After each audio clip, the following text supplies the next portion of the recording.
पाकिस्तान में सुई गैस के यानी गैस के बड़े इंडिजिनस रिसोर्सेज हुआ करते थे और जो डिस्ट्रीब्यूशन कंपनीज हैं पाकिस्तान में दो हैं, GPL सुई नॉर्दर्न गैस पाइपलाइन और SSGC सुई सदर्न गैस पाइपलाइन। सुई नॉर्दर्न जो है वो पंजाब और KP के अलावा आज़ाद कश्मीर वगैरह को भी कवर करता है, जबकि सिंध और बलूचिस्तान में SSGC जो है इसकी डिस्ट्रीब्यूशन है। मैं आज ज़रा स्पेसिफिक हो जाता हूँ सिंध और बलूचिस्तान के हवाले से, कराची बिलखुसूस कराची के हवाले से। और दूसरी चीज़ ये कि सोशल मीडिया पर बहुत सारी पोस्ट आ रही हैं। कभी ये आ रहा है कि जनाब गैस के जो मीटर हैं उनका जो रेंट है वो 40 रुपये हुआ करता था, एकदम से उसको 500 रुपये कर दिया गया। फिर ये भी कहा जा रहा है कि अब नोटिफिकेशन आ गया है और दिन में सिर्फ 3 दफा जो है वो 1 आध घंटे के लिए गैस मिला करेगी। सूरत हाल क्या है, क्योंकि इस वक्त जो गैस जिस तरीके से डिप्लीट हो रही है, जिस तरीके से गैस की लोड शेडिंग की जा रही है, चाहे वो ऐलानिया हो या गैर ऐलानिया हो, इससे सिंध और बलूचिस्तान बल्कि पूरे पाकिस्तान के अवाम जो हैं न सिर्फ घरेलू सार्फिन बल्कि जो इंडस्ट्रियल सार्फिन है वो भी, और साथ साथ जो कमर्शियल सार्फिन है वो भी बहुत परेशान हैं। मामला क्या है जरा इसके ऊपर आज नजर डालेंगे। सलमान अहमद सिद्दीकी साहब इस वक्त हमारे साथ मौजूद हैं, आप तर्जुमान हैं SSGC के। बहुत शुक्रिया जी हमें ज्वाइन करने का। सबसे पहले ये बताइए कि SSGC जो नेटवर्क है इसमें गैस की डिमांड क्या है और सप्लाई क्या है, और जो डेफिसिट है वो कितना है? बिस्मिल्लाहिर्रहमानिर्रहीम। ये जो सवाल है इसके जवाब देने से पहले एक लाइन में ऐड करना चाहूँगा जो कि आपके इंट्रो से है कि आपने कहा कि सिंध और बलूचिस्तान में प्राइमरीली हमारा फंक्शन है कि हम गैस की डिस्ट्रीब्यूशन करते हैं। थोड़ा सा मैं एक इबाम को क्लियर करना चाहता हूँ आवाम की समझ के लिए, क्योंकि लोग कि शायद इनको ये अंदाज़ा होता है कि अगर गैस की शॉर्टेजेस हैं तो SSGC रिस्पॉन्सिबल है। देखिए SSGC का बेसिक डोमेन है गैस की ट्रांसमिशन एंड डिस्ट्रीब्यूशन, जैसे आपने बताया।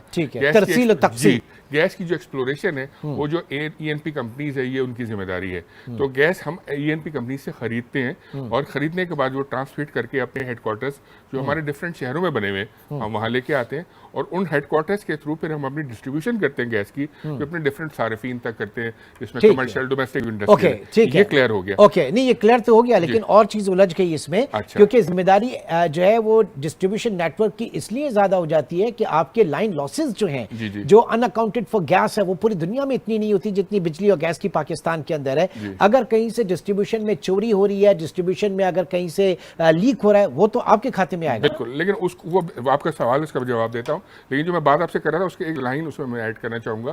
क्योंकि जब गैस की जो हमें सप्लाईज जहाँ से आती है, जिनसे ENP कंपनी से हम गैस खरीदते हैं, अगर वहाँ से शॉर्टेजेस होती है हमको, तो हमारी ओवरऑल डिमांड तो अपनी जगह खड़ी होती है, तो हमारे वो शॉर्टेजेस उनको बुरी तरह हर्ट करती हैं। तो यहाँ पे अभी सूरत हाल जो करंटली चल रही है, हमारी एक गैस फील्ड जिसे हम गैस लेते हैं वो अपनी एनुअल टर्न अराउंड जिसे हम कहते हैं कि सालाना मेंटेनेंस की वजह से 15 दिन के लिए बंद है। अच्छा। अगर वो 15 दिन के लिए बंद है तो मेरी एक्स अमाउंट जो गैस है मेरे सिस्टम में नहीं आ रही, ठीक है। बल्कि बता देता हूँ 107 MMCF गैस 12 तारीख से लेकर 27 तारीख तक एक 3 पीरियड्स के अंदर उन्होंने शेड्यूल हमें दिया था। 12 से 15 तक 50 107 MMCFD 107 16 to 23 जो है ये हमारा पीरियड चल रहा है, जब हम 20th पे बैठे हुए हैं, तो वो हमारा 107 है, और 24th से लेकर 27 तक अनदर 50 अच्छा। कम होगा। तो हमारा जो है वो इतना डेफिसिट जब आ जाएगा गैस की इनटेक में, तो डेफिनेटली जो मेरे कस्टमर्स हैं वो तो हर्ट होंगे। तो मैं उनको सप्लाईज दूंगा तो सप्लाईज मेरी डिमिनिश हो जाएंगी, स्पेशली जो मेरे आउटस्कर्ट्स के जो डिस्ट्रीब्यूशन टेल एंड्स पे मेरे वाकई लोग कस्टमर्स हैं, जो आबादियां हैं, वहाँ तक मेरा गैस प्रेशर नहीं पहुँच पाएगा, तो वो लोग हर्ट होंगे और उनको डेफिनेटली एक ये तो चले आप अभी की बात कर रहे हैं ना, मतलब कराची में तो इस वक्त आलम ये है कि रात 10 बजे के बाद गैस नहीं होती है। नहीं, वो पर्पसली करते हैं। देखिए मैं आपको बताऊं, जो डिमांड सप्लाई का सबसे पहले सवाल था आपका कि फिगर्स क्या है, मैं आपकी आज की फिगर बता देता हूँ। हमारी डिमांड अराउंड 1050 MMCF है। अच्छा, ये ओवरऑल पर डे, ठीक है। 1050 ओके, 1050 जी, और अराउंड 680 मेरे पास सप्लाईज हैं। तो आप देखिए 380 370 का मुझे डिफरेंस है, जो डेफिसिट है मेरा, ठीक है। अच्छा, इसको हम कहते हैं gas load management. Gas load management करते हैं। लोड शेडिंग का लफ्ज जो है वो पावर कंपनीज यूज करती हैं, हमारे मैनेज करना पड़ता है गैस का लोड मैनेजमेंट करने के लिए हम रोजाना रात को 10:30 11 बजे से लेकर सुबह 5:30 बजे तक पूरी गैस शट डाउन करते हैं। अपने जितने भी फ्रेंचाइज है सिंध और बलूचिस्तान के जितने भी कस्टमर्स हैं उनको नहीं देते। डोमेस्टिक इंडस्ट्रियल कमर्शियल जो भी है, मतलब अच्छा। रात को बंद कर देते हैं हमने। हाँ। अच्छा, अब जो बंद करते हैं इसकी वजह क्या है? एक तो वजह ये कि उस गैस के लोड को मैनेज करना है कि जो हमारा डेफिसिट है। दूसरा ये कि हमारी जो एक जेर जमीन लाइंस हैं, हाँ। उनके अंदर टेक्नोलॉजी हम यूज करते हैं लाइन पैक। हाँ। उस लाइन पैक को एक सर्टेन प्रेशर पे मेंटेन करना लाजमी है, वरना सिस्टम कोलैप्स कर जाएगा। अगर वो प्रेशर बहुत लो चला जाता है हाँ। तो और वो रात भर यूज होती रहेगी गैस, तो वो सुबह नाश्ते के वक्त प्रेशर नहीं मिलेगा। अच्छा, अमूमन ये देखा गया है कि इन औकात में 80% 90% लोगों को गैस की जरूरत नहीं होती। वो तो आदी कर दिया ना आपने। देखिए, आदि इसलिए कि मेरे पास गैस नहीं है। हाँ। अगर मेरे पास गैस होती तो मैं बेचूंगा तो मुझे तो रेवेन्यू जनरेट होगा ना। ठीक है। मेरा तो बिजनेस है गैस बेचना। ठीक। लेकिन प्रॉब्लम क्या है कि अगर मैं वो गैस रात भर खुला रखूं तो सुबह नाश्ते पर प्रेशर किसी को भी नहीं मिलेगा। ठीक है। एटलीस्ट सुबह 5 बजे, जब 5:30 बजे गैस ओपन होती है, हाँ। तो प्रेशर अच्छा मिलता है ब्रेकफास्ट के लिए, लोग उसको यूज करते ठीक है, चले, गर्मियों में तो चल जाता है, सर्दियों में जरा गीजर का है, बड़े बड़े इश्यूज होते हैं ना। ये भी बताइए मुझे, ये जो कहा जा रहा है कि 40 रुपए से और 500 रुपए मीटर रेंट हो गया, ये क्या स्टोरी? देखिए, ये हमने, अच्छा आपने पूछ लिया, पब्लिक को पता होना चाहिए इसके बारे में। इसको हमने 2 महीने पहले एक प्रेस रिलीज से क्लैरिफाई भी किया था। ये ओगरा ने गैस के रेट्स रिवाइज करते हैं, उनके पास प्रियोगेटिव होता है, oil and gas regulatory authority ने। उन्होंने 1 जनवरी से गैस के रेट्स रिवाइज किए, टैरिफ में एनहेंसमेंट हुई, और उन्होंने 2 कैटेगरीज भी बना दी गैस कंज्यूमर्स की, डोमेस्टिक गैस कंज्यूमर्स की। उन्होंने कहा कि नवंबर, दिसंबर, जनवरी, फरवरी, ये जो नवंबर दिसंबर 2022 के, जनवरी एंड फरवरी 2023 के, इस पीरियड में जिस सारिफ ने 90 क्यूबिक सेंटीमीटर से ऊपर गैस इस्तेमाल की है, वो एक ऐसी गैर महफूज कैटेगरी में है। अच्छा। वो सारिफ जिसने 90 से नीचे अपना एवरेज 4 महीने मेंटेन किया, वो महफूज कैटेगरी में है। अच्छा, इन दोनों के लिए फिक्स चार्जेस इंट्रोड्यूस किए। फिक्स चार्जेस जो है वो 10 रुपीज़ जो महफूज कैटेगरी में है, जिसने इकोनॉमिकली जुडिशली यूज़ किया है, और जिस तरह थोड़ा सा इस्तेमाल ज़्यादा था, वो सारिफ को उन्होंने 460 रुपीज़ एडिशनल टैक्स, एडिशनल एक वो चार्जेस लगा दिए। अच्छा, वो जो 40 रुपीज़ था मीटर रेंट, आप सही कह रहे हैं, वो पहले भी 40 था, आज भी अगर आप बिल में देखेंगे तो 40 है।